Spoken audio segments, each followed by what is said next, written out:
Hoje é o penúltimo dia. Eu quero aqui dizer que todos vocês vão ser abençoados na conclusão dessa semana, porque eu sei que não é fácil passar tantos dias assim envolvidos em um só propósito. Eu tenho certeza que Deus já falou poderosamente aos nossos corações e vai continuar falando, porque o objetivo de Deus é destruir algumas coisas dentro de nós, reconstruir outras e, por que não dizer, construir também algumas coisas. Minha gratidão ao nosso pastor Divino Bispo, nossa missionária, a todos os obreiros dessa igreja, amigos.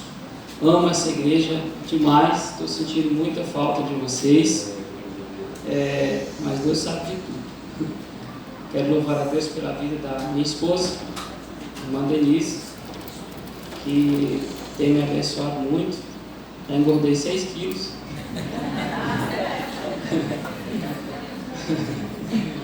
Mas ela tem sido uma bênção. Ela é bem mais crente que eu. Então é bom assim. Tem alguém que quer ouvir a palavra de Deus? Meu amigo Fábio, que nos fez o convite, que é o chefe desse trabalho. Deus abençoe a esposa dele, os filhos. Queridos, eu tenho uma palavra de Deus para o coração de vocês. Na última vez que eu preguei aqui, eu preguei sobre 1 Samuel capítulo 4 até o capítulo 7, se eu não me engano. E eu quero hoje voltar um pouco e falar aqui dentro do capítulo 3 do primeiro livro de Samuel. E eu quero que você mantenha a sua Bíblia aberta para a gente verificar algumas coisas dos capítulos anteriores, do capítulo 1 ao capítulo 3 do primeiro livro de Samuel. Eu tenho certeza que você já ouviu inúmeras mensagens que geraram em torno desse cenário bíblico. Eu tenho certeza que muitos pregadores que estão aqui já pregaram sobre a história de Samuel, sobre a história que se desenrolou na cidade de Siló. A partir do capítulo de número 1, nós temos uma mulher determinada, uma mulher corajosa, uma mulher que não deixou o fato de Deus ter impedido ela de gerar, isso não impediu dela continuar firme no propósito. Eu acho interessante a expressão que diz no capítulo de número 1 que Deus cerrou a madre de Ana. Então quem havia cerrado a madre de Ana não foi o seu esposo, não foi Penina, não foi Eli, não foi Ofni e Finéias, não foi ninguém. Foi Deus que cerrou a madre de Ana. Deus fechou. Porque às vezes a gente só prega sobre um Deus que abre, a gente só prega sobre um Deus que escancara, a gente só prega sobre um Deus que faz. Mas às vezes Deus não quer fazer, às vezes Deus não quer escancarar, às vezes Deus não quer abrir. E você não pode sair do propósito porque Deus não fez. Isso na verdade revela a fragilidade do propósito no qual você vivia. Então, mesmo Deus tendo cerrado a madre dela, dizendo você não vai gerar, ela mesmo assim continuou chorando, ela continuou sendo quebrantada, ela continuou em segundo lugar orando, ela perseverou em oração, e em terceiro lugar ela continuou indo à igreja, ela continuou congregando, porque a primeira coisa que a gente faz quando Deus resolve fechar a porta, a primeira coisa que a gente faz quando Deus resolve não escancarar as coisas, a primeira coisa que a gente faz quando Deus não faz é deixar de vir à igreja, é deixar de orar, é deixar de se quebrantar na presença de Deus. Ana não. Ana, mesmo Deus dizendo, você não vai gerar, mesmo Deus impedindo ela continua chorando, ela continua orando, ela continua congregando, porque enquanto você chora, enquanto você ora, enquanto você congrega, você está fazendo a sua parte. Daqui a pouco chega a hora de Deus agir na sua história. Eu acho interessante é que Ana foi a precursora de um grande avivamento em Siló. Vou repetir, a gente pensa que o avivamento começou em Samuel. Não, o avivamento começou dentro de Ana. Essa mulher foi a precursora de um poderoso avivamento na cidade de Siló. O que eu acho interessante é que a gente sempre diz: venha à igreja, venha ao templo, porque aqui é o lugar do avivamento. Mas, na verdade, quando Deus quer trazer o avivamento sobre a sua igreja, Ele não começa dentro do templo, Ele começa dentro de pessoas. Eu vou repetir, quando Deus quer avivar a sua obra, Ele não começa dentro do templo, Ele começa dentro de pessoas. O avivamento não começou dentro do tabernáculo, o avivamento começou dentro de Ana. Eli estava quase cego, Ofni e Finéias eram prostitutos, os moços que serviam Ofni e Finéias estavam corrompidos, as mulheres se prostituíam. Então Ana começou a gerar dentro de si o avivamento. Então tira da sua cabeça esse negócio de vou para a igreja, para quê? Porque hoje vai ter um pregador lá que ele é bom e ele é de avivamento. Já percebeu que existem pessoas que rotulam os pregadores? Hoje eu vou à igreja, porque hoje o pregador é do manto, hoje o pregador é do fogo, hoje o pregador é do movimento. E as pessoas se esquecem que o avivamento, antes de começar dentro do templo, começa dentro de pessoas, começa dentro de gente. Então, no capítulo de número 1, nós já percebemos isso. E, em segundo lugar, a segunda observação sobre a história de Ana, você vai observar que não existe avivamento sem oposição. Quando a gente estuda a história de Ana, é impossível não se lembrar de Penina. Por quê? Porque Penina era rival de Ana. O texto a classifica como rival, competidora, porque todos aqueles que nasceram para gerar avivamento, eles terão que enfrentar oposição. Glória a Deus. Não existe, se você disser assim para você mesmo: eu quero viver uma vida de avivamento, vai se levantar uma menina, vai se levantar alguém para tentar impedir você de crescer, vai se levantar alguém que vai tentar barrar aquilo que você tem projetado. Aleluia. Só que o que eu acho interessante em 1 Samuel capítulo 1 é que a Bíblia só fala 3 vezes de Penina. Quantas vezes? Quantas vezes? E a Bíblia fala 11 vezes de Ana. O que significa, irmão Márcio? Isso significa que quanto mais Penina perseguia Ana, mais ela tinha que ouvir o nome dela, mais ela tinha que ouvir as pessoas falando o nome dela, mais ela promoveu o nome de Ana. Então, quem se opõe a você, na verdade, Deus usa a oposição para te promover. Vou repetir de novo, porque só alguns obreiros aqui pegaram. Quando Deus resolve deixar que uma oposição se levante, na verdade, Deus usa a oposição para te promover. A sua mão direita, assim, a mão direita. Essa oposição que você tem enfrentado dentro de casa, essa oposição que você tem enfrentado no trabalho, essa oposição que você tem sofrido na família, assim diz o Senhor, essa oposição vai gerar promoção para a sua história, vai te fazer crescer, vai te fazer prosperar, vai te fazer triunfar. Tem alguém aqui que acredita? Então tudo começa dentro de uma mulher. Irmãos, entenda isso. Tudo começa dentro de você. Aleluia. E existem coisas que ainda não aconteceram. Não é porque Deus é ruim, não é porque Deus é mau, Não, é porque Ele está preservando você para um propósito. Deus, quando Ele quer preservar alguém para um propósito, Ele fecha portas, Ele fecha a madre.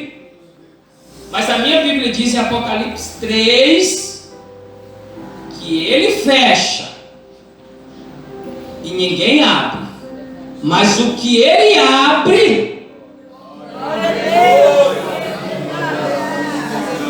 está para nascer alguém que possa fechar. Então tudo começou dentro de Ana. E o interessante é que ela não gerou para ela, ela gerou para Deus. Ela pediu Samuel para quem? Para Deus. Depois que ela recebe Samuel, ela disse: Deus, eu não quero que Samuel fique comigo, eu quero que Samuel esteja seu. Porque Deus nunca vai te dar algo que você seja incapaz de devolver a Ele. Se você não for capaz de devolver aquilo que Ele te deu para Ele, esse negócio vai fazer você morrer. Sabe por que tem muitos crentes mortos na igreja? Vindo para a igreja, vivendo uma vida de fachada, porque pediram algo para Deus, mas não devolveram para Ele. E você tem que entender que você e Deus vivem uma comunhão tão intensa, ou pelo menos devia viver essa comunhão, que tudo que é seu é dele, e tudo que é dele é seu. Então Ana disse: Deus, eu não quero gerar para mim, eu quero gerar para ti. Porque se eu gerar para mim, aquilo que eu gerei, daqui a alguns anos vai sumir do mapa. Ninguém vai se lembrar. Mas se eu gerar para ti, isso será inesquecível. Grave o que eu estou lhe dizendo. Se você quiser também escreva. Aquilo que você gera para Deus é inesquecível. Aquilo que você gera para Deus, ninguém esquece. Todos têm que ver e falar o nome daquilo que você gerou. Ela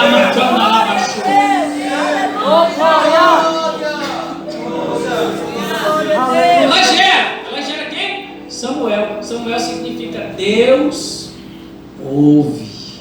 Glória a Deus. Diga para quem está ao seu lado, por favor, diga para ele: Deus ouve. Diga para ele: Deus ouve. Você sabia que nesses 40 dias Ele está te ouvindo? Por mais coisa parece que Deus não está me vendo, mas Ele está te ouvindo.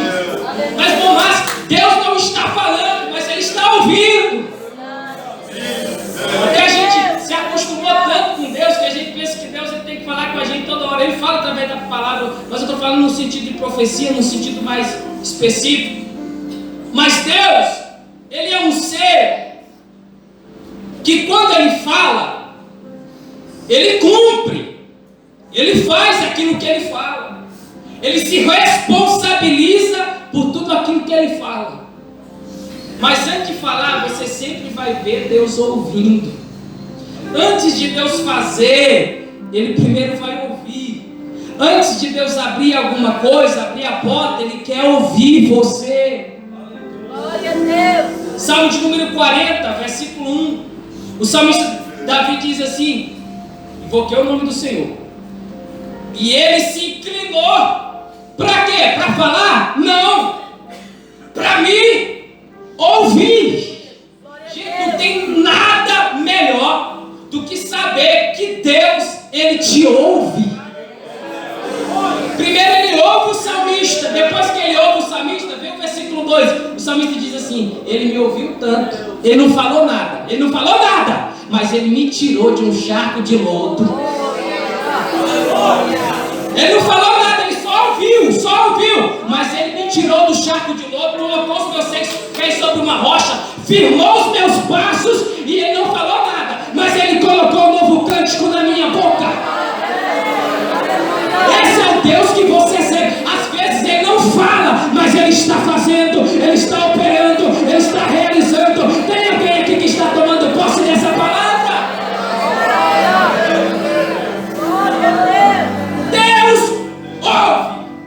Ouviu tanto que deu Samuel a ela.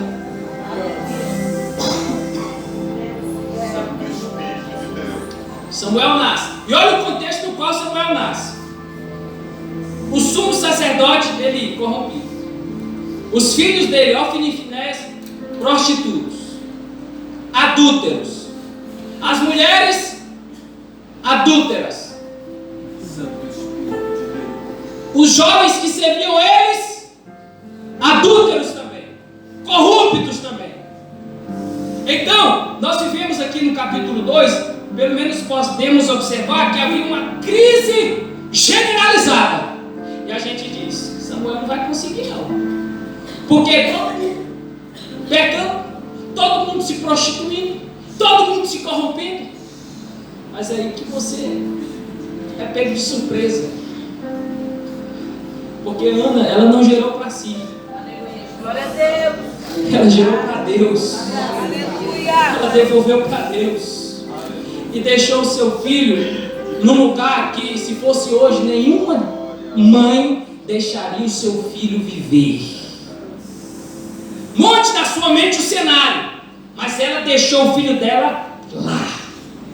Todo mundo corrompido. Ana, leva Samuel para um lugar de pessoas santas, de pessoas perfeitas, de pessoas que não erram. Não, eu vou levar lá para onde estão pecando, lá para dentro do lugar em que não estão obedecendo a Deus. Eu quero que meu filho cresça lá. Glória a Deus. Porque às vezes a gente pensa assim, não, para mim crescer, eu tenho que estar num lugar top, num lugar bom, numa igreja que só tem gente perfeita, que só tem gente top, que só tem gente santa. Eu só vou aceitar esse emprego se a pessoa, quem for me contratar, for crente, for santo, for cheio. Eu só vou para a faculdade se lá na faculdade todo mundo for crente, professor for crente. Mas Samuel não, Samuel foi para um lugar em que todos haviam se corrompido. Samuel foi para um lugar em que todas as pessoas que ali estavam haviam perdido o propósito, haviam perdido a visão espiritual. Sabe o que me choca? É que no capítulo 2, versículo 12, a Bíblia diz assim: eram, porém, os filhos de Eli, filhos de Belial. Mas espera, os filhos de Eli, Ofni e Finéias, diante das pessoas, eles eram sacerdotes. Se ele fosse o açougue da cidade, todo mundo via ele, o açougueiro via ele como sacerdote. Se ele fosse na farmácia, o farmacêutico via ele como sacerdote.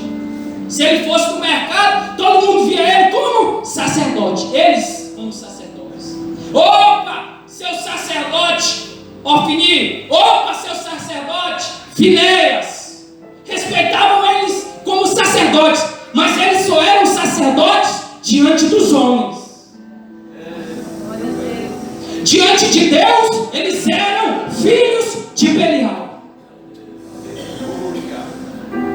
E o que adianta você se manter diante das pessoas como sacerdote, como pregador, como cantor, como usa terno e gravata, sapato que brilha?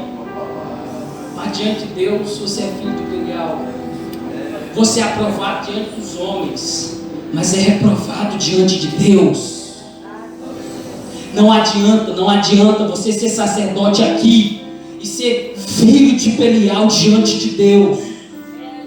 E como é que eu me torno filho de Belial? Irmão Márcio, versículo 12, a Bíblia diz que eles não conheciam o Senhor, eram sacerdotes, eram filhos de sumo sacerdote, estavam na igreja, mas eles eram filhos de Belial porque não conheciam ao Senhor. Então o conhecimento que eu não tenho me tornará naquilo que eu não quero. E olha que interessante, a gente lê Oséias capítulo 4, versículo 6, onde a Bíblia diz assim: o meu povo foi destruído porque lhe falta o conhecimento. Destruído, conhecimento. Como é que Deus diz assim: olha, vocês foram destruídos porque faltou conhecimento? Mas espera, Senhor, o título de destruidor a gente sempre dá a quem? A gente sempre dá o título de destruidor para quem? Para o diabo. A gente olha para tudo que está acontecendo de ruim e a gente diz assim: é o destruidor, é o diabo. A gente sempre atribui a ele esse título. Deus, você se torna o diabo de si mesmo. É o que a Bíblia está dizendo. Deus disse: o meu povo está sendo destruído porque eles não buscam conhecimento. Então, quando eu não busco conhecimento, eu sou o destruidor de mim mesmo. Porque ou você está se destruindo ou você está se reconstruindo. Não tem como você ficar parado. Na sociedade que a gente está vivendo, não tem meio termo. Ou você se destrói ou você se reconstrói. Glória a Deus. Então eles não conheciam o Senhor. E olha que interessante. O avivamento começou dentro de Ana, foi gerado. O fruto do avivamento que gerou, foi gerado dentro de Ana, foi lá para o tabernáculo. E olha que interessante. Capítulo 2, versículo de número 11. Então Eucana foi-se arrumar a sua casa, porém o menino ficou servindo ao Senhor. Então, no capítulo 3, eu quero fazer aqui uma rememoração daquilo que eu falei. No versículo de número 3, em que lemos, versículo 4, nós temos uma lâmpada que quase se apagou. O texto diz que Deus chamou Samuel antes que a lâmpada de Deus se apagasse.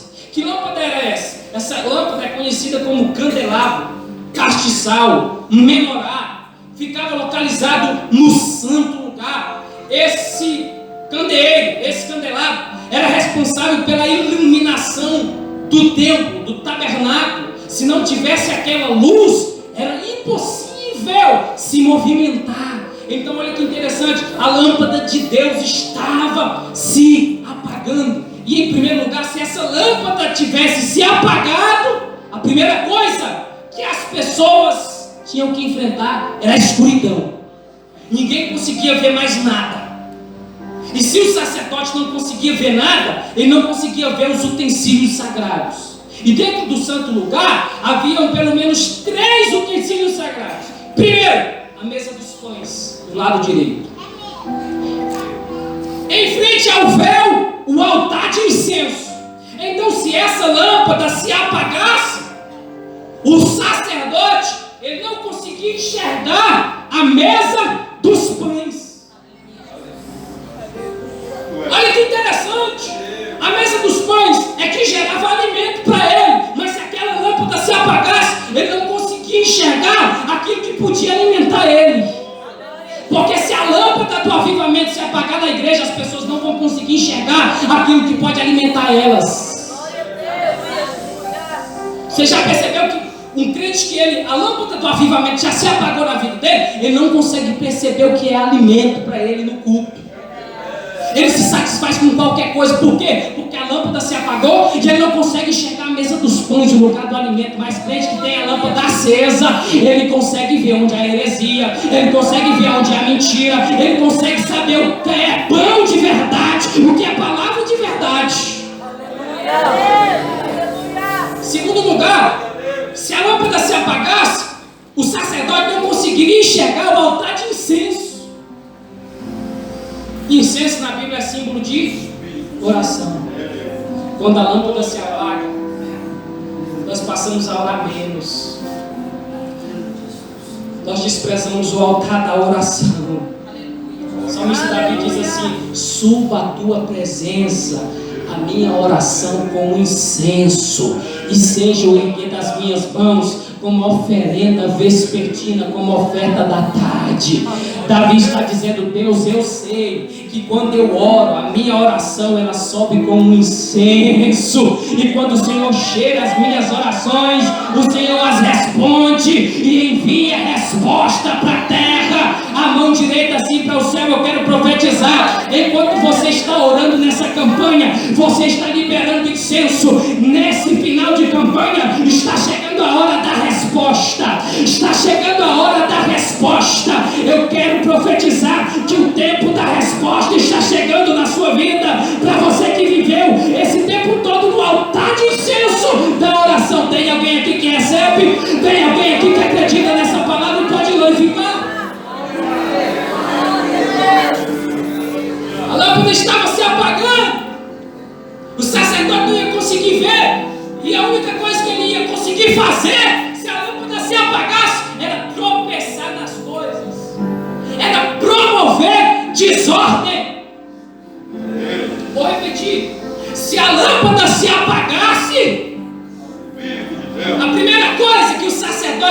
capaz de promover era desordem. Porque toda vez que a lâmpada se apaga, nós somos promotores de desordem. Toda vez que a lâmpada do avivamento se apaga na nossa vida, pode perceber, as coisas se deterioram. As coisas são quebradas. Você sabe o que eu estou falando aqui? É só olhar para dentro de si. Todas as vezes que a lâmpada se apagou, a lâmpada do avivamento se apagou na sua vida, a primeira coisa que aconteceu foi desordem. Você passou a não arrumar mais sua casa, sua cama. Você passou a deixar as coisas de Deus por último. Bagunçou tudo. Há uma bagunça na ordem de prioridades. Por quê? Porque a lâmpada se apagou. E com a lâmpada apagada, o sacerdote, ele tropeçava no utensílio, quebrava o outro, ele não conseguia enxergar, ele não conseguia ter visão, ele não conseguia perceber o que estava acontecendo. Toda pessoa, escute o que eu vou lhe dizer, toda pessoa que a lâmpada do avivamento já se apagou da vida dela, ela promove desordem. E Deus é um Deus de ordem, organizado, ordeiro. Como é que está a sua vida? Como é que estão as prioridades da sua vida? Será que você tem tudo pensado nas coisas e bagunçado tudo porque a lâmpada se apagou? Interessante que no tabernáculo não tinha janela. Aquela lâmpada era a única fonte de luz. Querido, não deixa a única fonte de luz, de avivamento na sua vida se apagar. Mas tem janela, não tem janela não, ou é lâmpada ou é escuridão. Vou repetir, para a sua vida não tem esse negócio de janela, não, só tem a lâmpada. Então valoriza a lâmpada, mantenha a lâmpada acesa. Como é que o sacerdote mantinha a lâmpada acesa? Toda manhã e toda tarde ele pegava azeite e colocava nela, porque só tinha fogo, só tinha lâmpada acesa se tivesse azeite. Então, meu irmão, como é que eu vou manter minha lâmpada acesa? Se enchendo de azeite, se enchendo de poder, se enchendo de autoridade, se enchendo da glória de Deus. Não, mas não tem outra coisa que eu posso fazer. Não, é só essa forma. Só tem essa forma. Azeite da Bíblia é símbolo da presença do Espírito Santo. Glória a Deus. Antes que a lâmpada de Deus se apagasse, Deus chamou Samuel.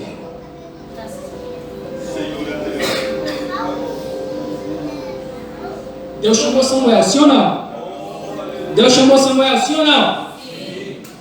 Só que olha como Samuel começa. A gente conhece Samuel primeiro como profeta, depois como sacerdote, depois como juiz. Samuel foi tudo isso. Samuel foi profeta, foi sacerdote, foi juiz. É só você ler 1 Samuel. Só que olha como é que ele começa. Capítulo 2, versículo 11. Então Eucana foi-se a Ramá, a sua casa, porém o menino ficou servindo.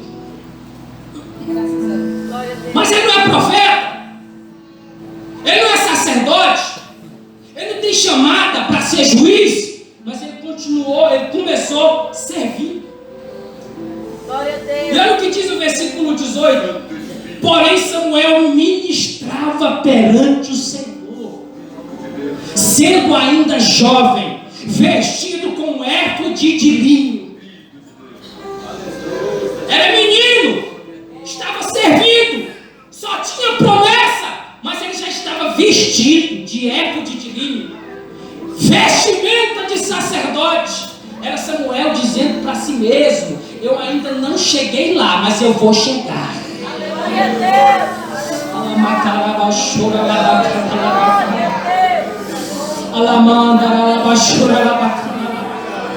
Ele é pequeno, ele ainda não é conhecido. Ele é tão pequeno que uma vez por ano a mãe dele pega uma túnica, faz uma túnica pequena e traz para ele de ano em ano.